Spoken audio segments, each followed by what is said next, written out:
Salam. Bugün sizlerle birlikte 6. sınıf RFM riyaziyyatın 12-ci və 13-cü suallarına baxacağıq. 2025-ci mərhələdə. İndi 13-cü suala birinci baxaq. A, B və C müxtəlif sadə ədədlərdir. Sadə ədədlər bildiyiniz kimi sadəcə birə və özünə bölünən ədədlərdir. Yəni, A vurusu mörtəzə D çıxılsın B bərabər 18 və C vurusu B çıxılsın A bərabər 22 isə A vurur B vurur C neçədir? İndi birinci bu tərəfə baxaq. Yəni C vur B çıx A'ya.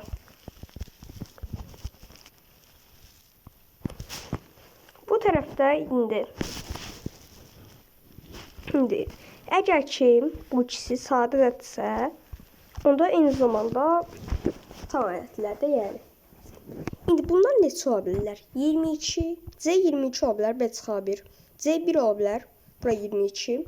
C 2 ola bilər, bura 11 və C 11 ola bilər, bura 1. İlk öncə C'nin 22 və 1 olduğu halları aradan çıxaraq, çünki bu hallarda C sadə olmur. Onda C ya 2-dir ya 11-dir. Deyək ki C 2-yə bərabərdir. Proqramı belə oldu, hə. Eğer ki C 2'ye bərabərdirsə, onda B çıxa 11'ə bərabər olur. İndi C 2'ye bərabər olduğunu dedik. İndi altda da ancaq ki B bir misal var ki, A vurulsun C çıx B bərabərdir 18. İndi C 2'dir. Yəni dedik ki C 2'dir. Onda B burada A da mənfi ola bilməz, müsbətdir. Onun C çıxılsın B də müsbətdir. Onda B 2-dən kiçikdir və sadədir. Belə bir ədəd yoxdur. Bir sadə deyil. Hətta en başta birincidə biri eləməmizsə, birinin sadə olmamasıydı. Demək ki artıq C 11'dir, bu məcburi idi. Yəni artıq bunun başqa bir qəsarı yoxdur. Onda buradan əldə edirik ki, çünki bu hər hansı bir problem yaratmayan tək haldır. Burada əldə edirik ki, B'den A'nın çıxanda 2 edir. Burada da müxtəlif ehtimallar ola bilər.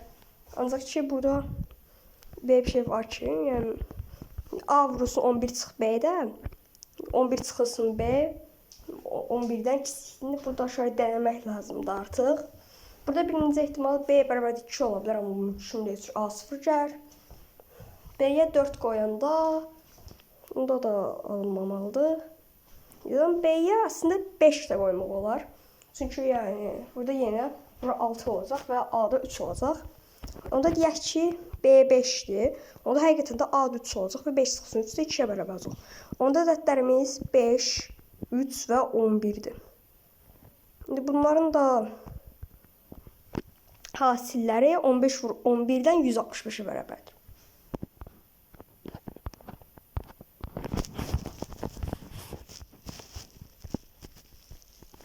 İndi keçək o bir sualımıza.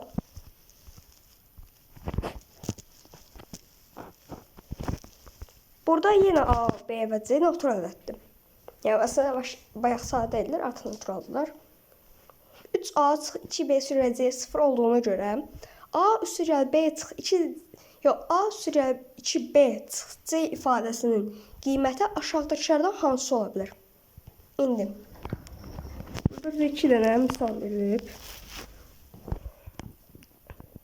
3A çıx 2B üstəgəl C bərabərdir 0. Bu bildiyimiz təkrardır. Və A üstəgəl 2B çıx C bir şeyə bərabərdir. Onu bilmirik. Buna D deyə çox da önəm yoxdur. Yəni aşağıdakıların bu D aşağıdakıların hansı ola bilər? İndi bu ən yuxarıdakında 2B'nin neçəyə bərabər olduğunu tapa bilərik. Bunu necə tapacağıq? Bu üçünə baxmayın. Bunlar heç.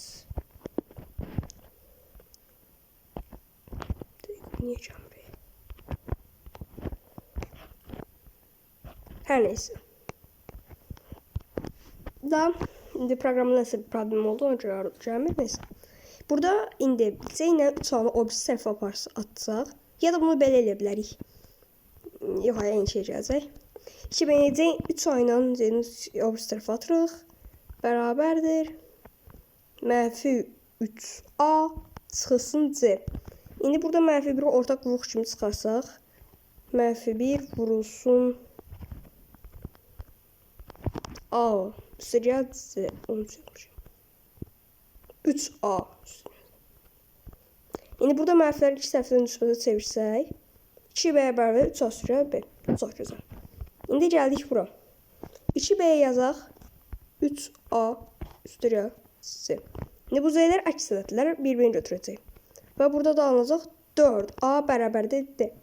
İndi buradan B bir şey alırıq ki, D 4-ə bölünməlidir. Yəni, burada aldığımız tək şey olur ki, D 4-ə bölündüyü istənilən vaxt bu mümkündür. D yəni 4-ə bölünməlidir. Burada D 4-ə bölünməlidir. Niyə bəs 2-5-ə bərabərdir, amma A nötr olmalı, oca olunmaz. Ona görə də burada tək mümkün hal B12 variantıdır. Sağ olun.